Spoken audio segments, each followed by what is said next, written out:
Hi friends, good afternoon. ನಾನಿವತ್ತು tomato recipe ಹೇಗೆ ಮಾಡೋದು ಅಂತ ಹೇಳ್ಕೊಡ್ತಾ ಇದ್ದೀನಿ. ಮೊದಲಿಗೆ 1 ಕಪ್ ಟೊಮೆಟೊ ಹಣ್ಣು ತೊಗೊಂಡಿದ್ದೀನಿ. ನೆಕ್ಸ್ಟ್ ಕರಿಬೇವು, ಕೊತ್ತಂಬರಿ ಸೊಪ್ಪು, ಹಸಿಮೆಣಸಿನ್ಕಾಯಿ, ರುಚಿಗೆ ತಕ್ಕಷ್ಟು ಉಪ್ಪು, ಆಯಿಲ್, ಅರಿಶಿಣದ ಪುಡಿ, ಸಾಂಬಾರ್ ಪೌಡರ್, ಸಾಸಿವೆ, ಈರುಳ್ಳಿ ತೊಗೊಂಡಿದ್ದೀನಿ ಫ್ರೆಂಡ್ಸ್. ನೆಕ್ಸ್ಟ್ ಒಂದು ಬಾಣಲಿಗೆ ಸ್ವಲ್ಪ ಎಣ್ಣೆ ಹಾಕೋತಾ ಇದ್ದೀನಿ. ಅದು ಎಣ್ಣೆ ಕಾಯಕ್ಕಿಟ್ಟಿದ್ದೀನಿ. ಸ್ವಲ್ಪ ಕಾಯ್ತಾ ಇದೆ ಎಣ್ಣೆ. ಸ್ವಲ್ಪ ಸಾಸಿವೆ ಹಾಕೋತಾ ಇದ್ದೀನಿ. 1 ಟೇಬಲ್ ಸ್ಪೂನಷ್ಟು ಸಾಸಿವೆ ಸ್ವಲ್ಪ ಫ್ರೈ ಮಾಡಿಕೊಂಡು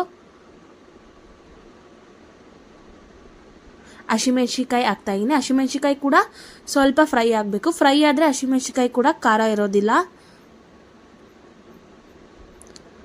ಹಸಿಮೆಣ್ಸಿಕಾಯಿ ಫ್ರೈ ಆಗಿದೆ. ಕರಿಬೇವು ಹಾಕ್ತಾಯಿದ್ದೀನಿ.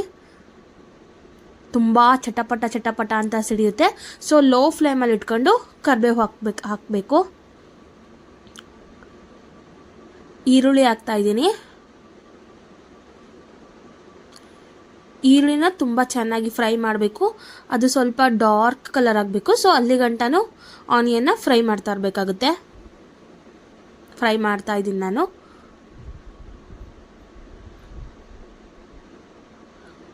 ಫ್ರೈ ಆಗ್ತಾ ಇದೆ ಈರುಳ್ಳಿ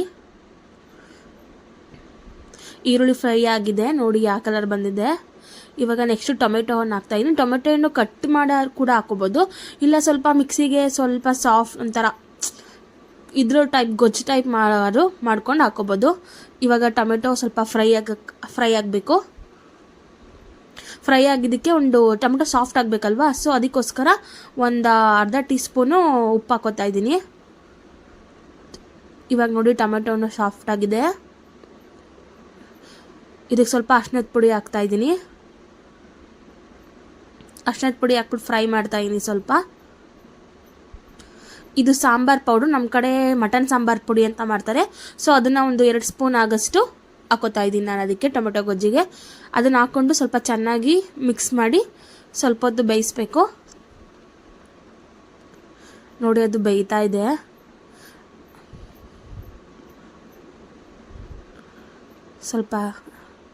ಅದಕ್ಕೆ ಸ್ವಲ್ಪ ವಾಟರ್ ಅಪ್ಲೈ ಮಾಡ್ಕೋಬೇಕು, ಯಾಕಂದರೆ ಅದು ತುಂಬ ಸ್ವಲ್ಪ ಖಾರೆಲ್ಲ ಹಿಡಿಬೇಕಲ್ವ. ಸೊ ಅದಕ್ಕೆ ಅದು ಸ್ವಲ್ಪ ಬೇಯಬೇಕು. ಬೇಯಕ್ಕೆ ಬೆಂದಿದ್ನ ನೋಡಿ ಈ ಥರ ಆಗಿದೆ. ಬೆಂದಾದ್ಮೇಲೆ ಇನ್ನೊಂದು ಸ್ವಲ್ಪ ನೋಡ್ಕೊಂಡು ಅದಕ್ಕೆ ವಾಟರ್ ಅಪ್ಲೈ ಮಾಡ್ಕೋಬೇಕಾಗುತ್ತೆ.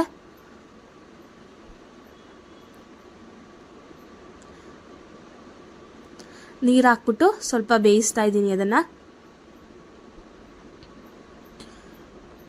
ತುಂಬ ಚೆನ್ನಾಗಿ ಬೇಯ್ತಾ ಇದೆ ಅದು. ಬೆಂದಿದ್ದಕ್ಕೆ ಸ್ವಲ್ಪ ಕೊತ್ತಂಬರಿ ಹೂವು ಹಾಕಿದ್ದೀನಿ.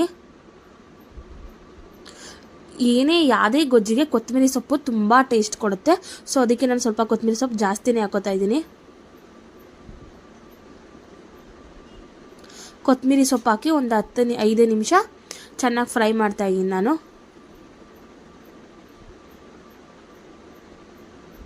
ನೋಡಿ ಈ ಥರ ಕನ್ಸಿಸ್ಟೆನ್ಸಿಲಿ ಬಂದಿದೆ. ಇದು ತುಂಬ ಅನ್ನಕ್ಕೂ ಚೆನ್ನಾಗಿರುತ್ತೆ, ಚಪಾತಿಗೆಲ್ಲ ಸಕ್ಕತ್ತಾಗಿರುತ್ತೆ ಇದು.